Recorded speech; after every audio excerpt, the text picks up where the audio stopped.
আজকের ভিডিওতে যে জায়গাটিতে আমরা যাচ্ছি সেই জায়গাটিতে হয়তো অনেকেই গিয়েছেন বা অনেকেই যাওয়ার প্ল্যানিং করছেন।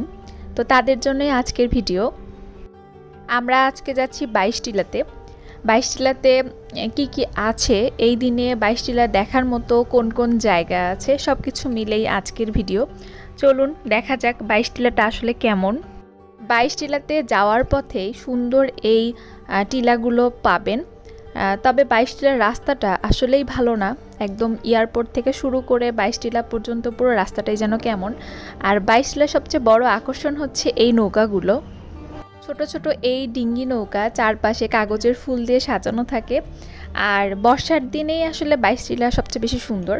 তখন এই যে ক্ষেতগুলো, এখন যে অল্প অল্প পানি দেখা যাচ্ছে, পুরোটাই ভরা থাকে, একদম পানিতে টইটুম্বর থাকে। আর নৌকার তখন অনেক থাকে, অনেক অনেক নৌকা থাকে। আপনি 1 ঘন্টা 1.5 ঘন্টার জন্য নৌকা ভাড়া নিতে পারবেন।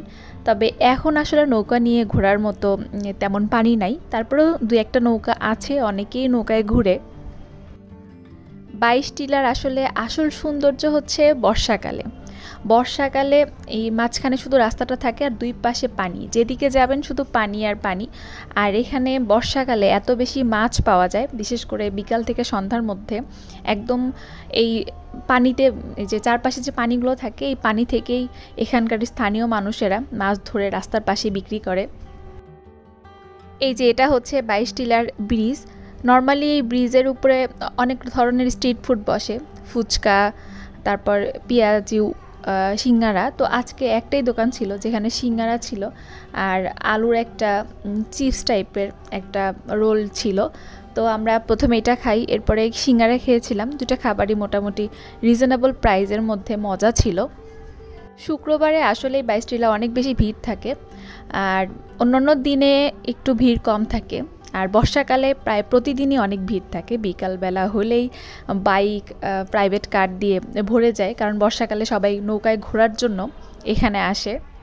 শহর থেকে এত কাছে, এই জায়গাকে দেখে মনে হচ্ছে যেটা শহরের এত কাছে, মনে হচ্ছে আমরা কোন গ্রামে চলে আসছি। কিন্তু শহর থেকে মাত্র 10 কিলোমিটার দূরেই কিন্তু এই 22 টিলা। আপনি আসলে কিছুক্ষণের মধ্যে একদম শহর থেকে গ্রামে চলে আসবেন। চারপাশে গ্রামের এত সুন্দর একটা ভিউ।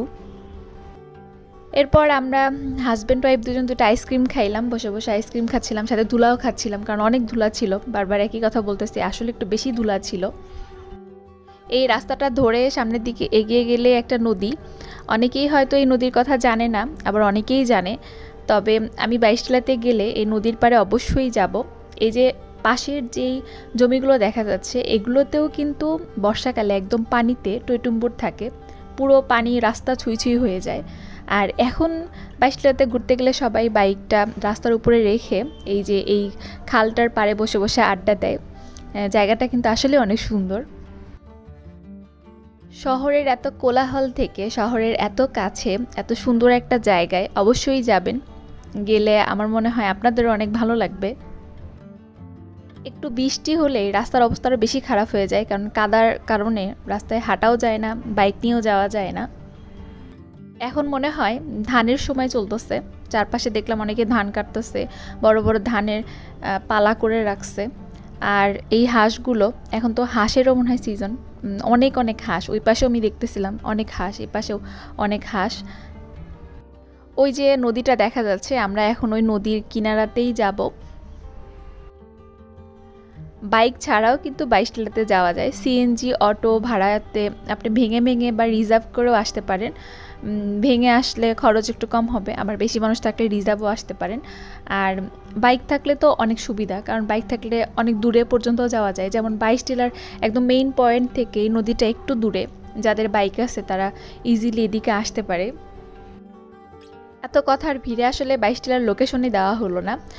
আপনি এয়ারপোর্ট থেকে সোজা রাস্তা ধরে চলে আসবেন, যে কাউকে জিজ্ঞাসা করলে, মানে এয়ারপোর্টের ওইখানে কাউকে জিজ্ঞাসা করলে দেখিয়ে দিবে যে 22 টিলা কোন দিকে। এই যে নদী, আমরা এতক্ষণ যে জায়গাটুকু হেঁটে হেঁটে আসলাম, বর্ষাকালে এই জায়গাতেও পানি উঠে যায়, নদী তো ভরেই যায়, তার উপরে আবার হচ্ছে এখানেও পানি থাকে, একদম থই থই পানি থাকে।